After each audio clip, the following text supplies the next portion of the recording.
Hi there, my name is Mr. Chow and welcome to Chow Time. This is a special video for me. This is a mid-year state of the collection video, which I know that these types of videos usually come at the end of the year, but like I said, this one is a little bit special to me. And the reason is that I've finished reviewing all of my watches in my current collection. And in order to continue to review watches, to further the mission of finding the best watch and the best value watch, I'm going to have to sell my watches. And so it's important to me to chronicle this part of my journey so far, and also to pass along some lessons I've learned from the watches I still have in my collection. Moving forward, I'm only going to keep one watch from my collection and then one watch every calendar year. So basically in 2021, I'm going to keep one of my watches that I've bought so far. And then in 2022, I'll keep one more. And in this way, I'm going to be much more systematic about what I keep. And it's going to be a much more curated collection from here on out. I'm going to show the watches in my collection in the order that I purchased them. Some of the watches I've bought, I've already moved on, so some of them I'll just have to put what I've learned from them into another watch, which is not going to be difficult. I've learned a lot of lessons more than once. And that's basically the point of this video, is to talk about my watch collecting journey and what I've learned. So let's get to it. First up is a watch I actually haven't reviewed, despite just saying that I've reviewed all these watches. It's a Pulsar that I got from my grandfather after he passed away. The reason I haven't reviewed it, and I probably never will, is because I can't find any information on it. I wouldn't be able to accurately rate it against the rubric because of that. Before this watch, the only two watches I had ever owned that I recall were a Timex Ironman and a G-Shock. And those watches I wore in middle school and high school. I stopped wearing watches in college and didn't until something like 5 years ago. I wore this watch to get used to wearing a watch again, and it informed many of my current watch preferences. I like watches that are comfortable, that disappear on the wrist, and have a date function. The lume on this watch is horrible, and that really made me appreciate good lume. The watch is also pretty legible, and then after this, the first time I wore a watch that was difficult to tell the time, it really made me appreciate legibility. It's 39 millimeters, which is a size I think really fits well for my wrist, and it has a rotating bezel, which many of my watches have, or at least have the appearance of having a rotating bezel. I wasn't especially close to my grandfather, which I regret now. So it's a nice connection to him that I will always keep around. Second is another watch I had passed down to me, which was the subject of my most recent review, the Seiko 6309-729-A. This watch reminds me why I don't really buy vintage watches. I'm always worried about dropping it or knocking it up against something, because in my mind, movements from 40 plus years ago just weren't as robust, even if I don't really have any data to back that up. And you just never know what kind of damage it's gone through and what wear it's seen in its life. I really actually love this watch aesthetically, but it will probably always be the oldest watch in my collection unless something older is given to me or passed down to me or gifted to me. I just can't see myself buying anything older. Other than that, I'll always be keeping this watch. It's definitely going to be in my collection forever. It's the watch I remember seeing on my dad's wrist growing up, and I always saw it on his nightstand, so it carries a lot of nostalgic value to me. Third up is the last of my family heirloom type watches. It's this Montblanc Meisterstuck dual time, and it's probably my dressiest piece, even though it's technically a sports watch by Montblanc's definition.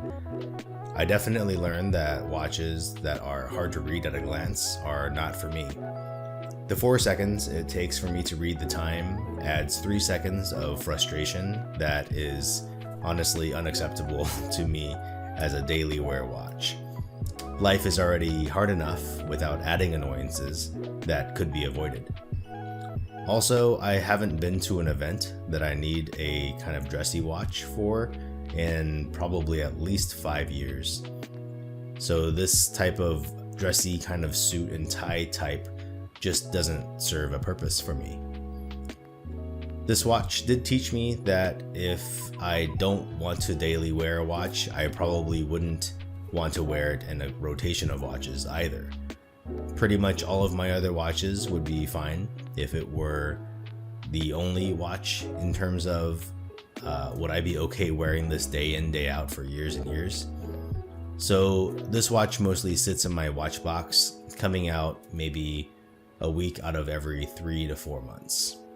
Fourth is the oldest watch in my current collection in terms of when I purchased the watch. I got the Seiko Alpinist when I was first getting into YouTube watch videos, and at the time, everyone that made a video about it ranted and raved about it. And so I bought into the hype and I bought it sight unseen. The lesson I learned here is that my expectations and the hype don't really match up. To be fair, I've learned that lesson many times with many different watches prior to this even, but this watch is in the current collection and it represents that lesson. Along with that same idea, this is one of those watches that I love the idea of it being in my collection and just don't want to wear that much. So there's that kind of dichotomy there. However, I have a hard time parting with it because I'm worried that I'm going to have seller's remorse, and that's not a good reason to keep a watch. Fifth is the Seiko Sumo. I got this also because I fell for it watching YouTube reviews. I did buy it in person, so I did get to wear it and I did like the way it wore. However, one of the reasons I bought it was because the gentleman I bought it from was selling it for a really good price. And that is the next lesson I learned. Don't compromise what you want just because it's a good deal. I justified it at the time thinking that I could always sell it and at the very least break even. But the thing about that line of thinking is that watches are not investments. You never know what the market price is going to do in the time that you have it and wear it. And since I was wearing it, it isn't in the same condition that I bought it in. So it probably won't sell for as much as I imagined. I bought it in like new condition for more of a visible use kind of price, but now it is visibly used. So I've depreciated it in the time that I've worn it. Anyway, the compromise that I justified because of the low price was that it was just a little tiny bit too big for me, and I just thought, oh, it's okay. And so now I know, don't compromise and buy a watch that isn't exactly what you want. At the end of the day, watches are an accessory for most of us, and definitely for me. I buy it and wear it because I like it, not because I need to have it. And when I'm putting on a watch, if I'm not fully committed to it, then what am I doing? Sixth is this Certina. I got this because I wanted a titanium watch. In particular, I was really interested in the Tudor Pelagos, but at the time, I couldn't really justify buying such an expensive watch.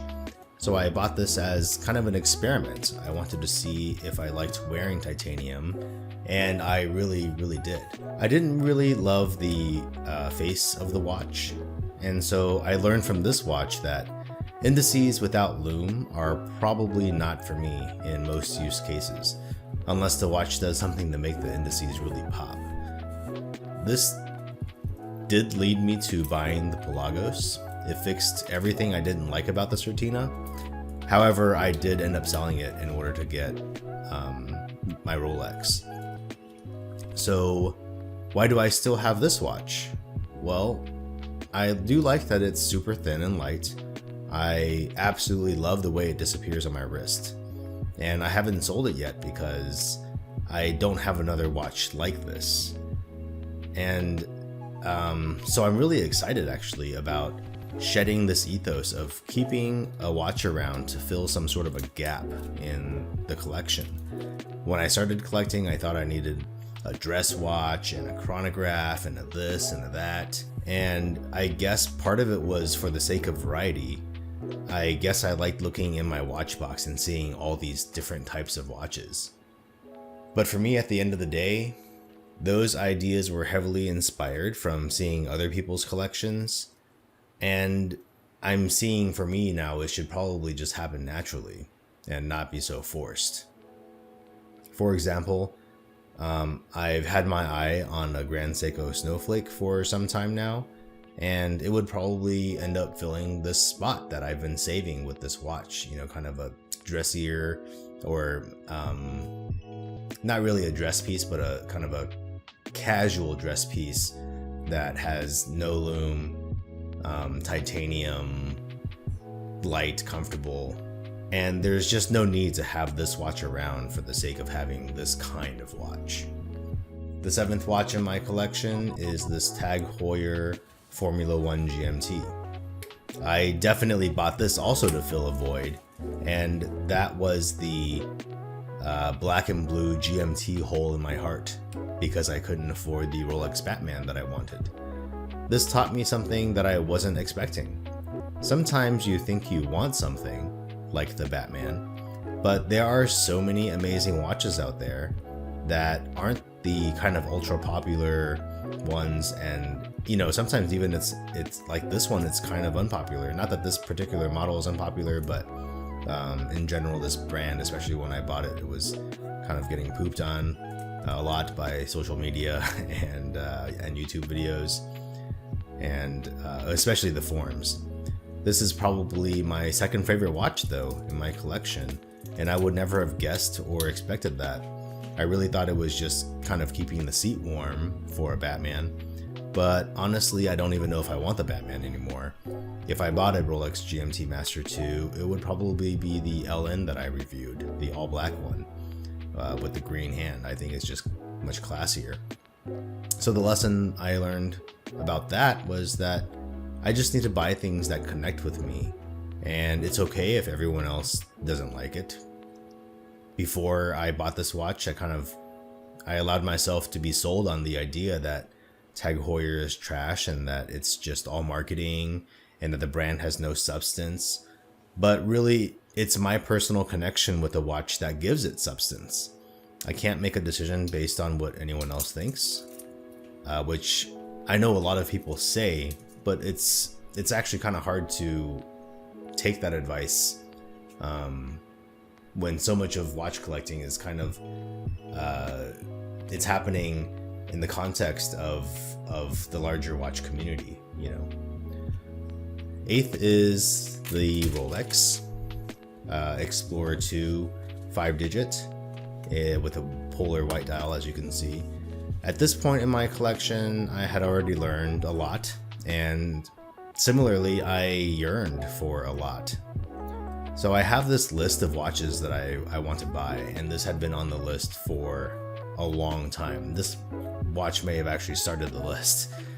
And I watched the prices go up by at least 50% before I bought it. And that was the lesson that I learned. Don't buy something just because it's increasing in value and because I was scared that it was going to go up even more. Because to be honest, I bought this watch because I had the money, but as many of you know, just because you have the money doesn't mean that you can actually afford it. Of course, I justified it by saying that I could always sell it, which brings me back to the previous lesson: watches are not investments. Price trends are based on popular opinion, which can change quickly. For example, in the 60s, Longines was a very expensive and highly respected brand, more so than Rolex, but times have changed. If you had bought Longines as an investment piece back in the 60s, you would have been better off buying like the S&P 500 index. Back to the main lesson I learned though about this watch was about being irresponsible. I was and currently still am at a point in my life where a $7,000 luxury item doesn't really fit, and I could have bought stocks, or I could have invested in my child, or any number of other things that would have benefited my family. Instead, I bought a watch, and of course, I'm not saying that I shouldn't buy nice things for myself. I'm just saying that for my family's financial state, the purchase was irresponsible and was a result of FOMO, fear of missing out. Because this watch is in great condition, it has a really nice patina on the hands and indices, and I was scared of the price going up more and more, and that I wouldn't be able to find this one again. But material things, they come and go. Someone's gonna sell another one, and I should have just waited for a point where I was more ready to buy something. And even if it was more expensive, $7,000 means probably more to me than $12,000 is going to mean to me maybe 5 or 10 years down the road. So that's really what I needed to keep in mind in terms of my super high-end luxury purchases. Ninth is the Seiko 63 MOS.